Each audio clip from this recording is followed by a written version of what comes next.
Nah, istilah brigade ini banyak orang yang menolak, sebab brigade itu istilah militer yang harus tersusun sedemikian rupa, kan seperti itu. Banyak yang menolak. Tapi dengan semangatnya mungkin orang-orang yang musyawarah di Munas tahun 2003 itu akhirnya menyepakati lah diubah menjadi Brigade Masjid BKPRMI. Ya. Nah, dalam perjalanannya dari 2023 sampai perkembangan berikutnya juga terjadi dinamika, ya. Sebab pada saat itu terjadi dua istilah, ada Brigade Masjid, ada Brigade BKPRMI, kira-kira seperti itu, ya.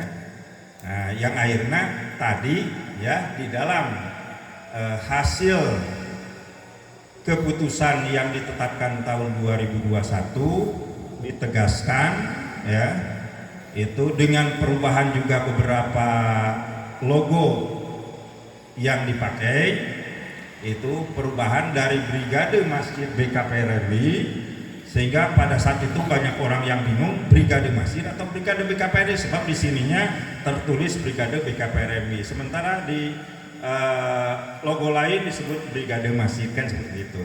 Akhirnya tahun 2018 dulu dalam Munas lembaganya disebut menjadi Brigade Masjid, ya, kemudian dikuatkan lagi dalam pedoman organisasi, ya, yang disahkan tahun 2021, yaitulah Brigade Masjid BKPRMI. Jadi Brigade Masjid ini satu lembaga otonom yang berada di bawah naungan organisasi besarnya, yaitu BKPRMI, kira-kira seperti itu. BKPRMI ini. Nah, ini perjalanan, ya. Dulu sampai dengan yang saya ikuti, sampai dengan tahun Munas ke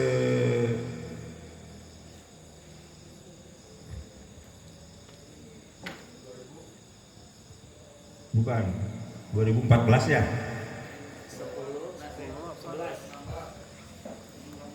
2014 ya, dalam Munas sampai dengan 2014, ya, itu dalam Munas berarti ke 12, ya, itu yang menjadi komandan nasional itu dipilihnya itu melalui silaknas, komandan wilayah melalui silakwil, komandan daerah melalui silakda, dan seterusnya, ya. Makanya ketika tahun 2014 pun saya waktu itu kalau tidak salah di hotel di Jakarta itu, tempatnya di hotel, bukan, yang 2014 itu di Syahid atau di Syahid, ya, itu, ya. Itu saya sebagai pemimpin sidang, saya dengan Husain Sarajin dari Indonesia Timur, Noho juga dari Gorontalo, ya, dengan Usep dari Bandung, itu jadi pimpinan sidang, itu memimpin untuk pemilihan komandan nasional, ya, komandan, sehingga yang terpilih pada saat itu itulah yaitu Dr. Husain Sarajin waktu itu yang ikut memimpin sidang juga, ya, dan di bawah disampaikan ke hasil Munas, dia diangkat. Jadi sekarang kan seolah-olah komandan nasional itu ditunjuk oleh DPP, ya, ditentukan oleh dulu melalui silaturahmi khusus yang dihadiri oleh komandan-komandan wilayah dari seluruh Indonesia, dari Brigade Masjid seluruh Indonesia. Tapi setelah 2014 itu yang kepengurusannya juga adalah pengurusan pertama dari ketum DPP yang sekarang, ya, Said Ali Idrus, hilang di telan masa, ya, sehingga setelah itu Husain Sarajin kan teka ango mencek bahasa urang ganti, ya. Waktu itu saya ingat Husain Sarajin diganti oleh bukan Isra Sanaki, ya, Isra Sanaki dulu, tulila diganti dehi, kembali lagi ke Husain Sarajin, gitu kan, seperti itu. Kemudian 2018 itu yang diamanatkan jadi Komandan Nasional itu Rahmat Hamka Nasution, ya, itu Rahmat Hamka Nasution, orang Kalimantan. Sampai sekarang beliau masih terutama ya suka ada kontak gitu kan.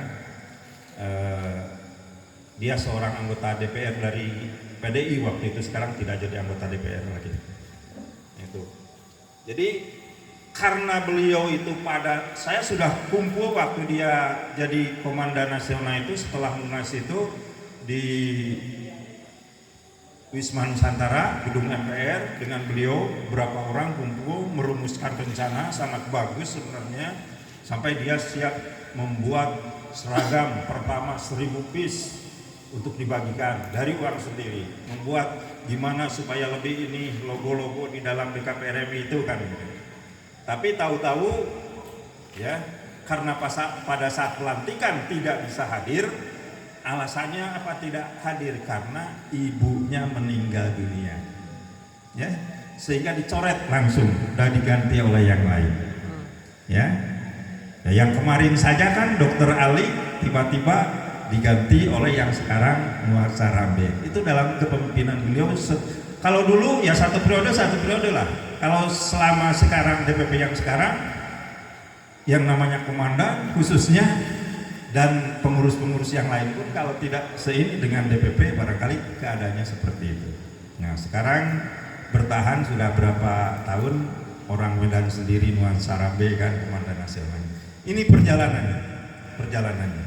Dan ada beberapa pasapa yang ingin saya sampaikan dari pengembangan tadi yang dikembangkan oleh Daud Poli Raja. Saya pernah diberikan tulisan oleh beliau itu, tapi entah kemana tulisannya. Jadi tadi beberapa kriteria seorang Brigade Masjid itu, pertama diantaranya dalam keislamannya itu harus kuat akidahnya, kedua harus pasti membaca Al-Quran, tiga harus pandai menjadi imam, keempat bisa melakukan pertolongan, kelima harus bisa bela diri. Itu ya, itu harus bisa bela diri ya. Dalam dakwah sekarang itu kan harus bisa juga bela diri ya. Itu ya. Nah, kemudian banyaklah itu yang dikemukakan oleh Daud Poli Raja itu untuk pengembangan dari brigade itu sendiri. Jadi saya harapkan ini berbicara ini tentu tidak menyeluruh, tapi gambaran-gambaran umum saja.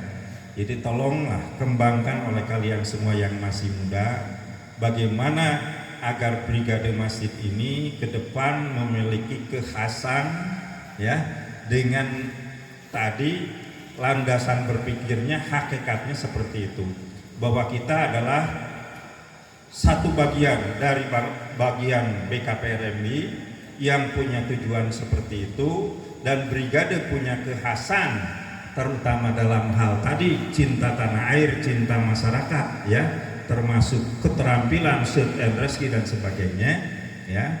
Makanya silahkanlah dikembangkan sedemikian rupa sehingga di samping penampilan yang bagus, kemanfaatannya terutama kepada masyarakat juga dapat dirasakan ya.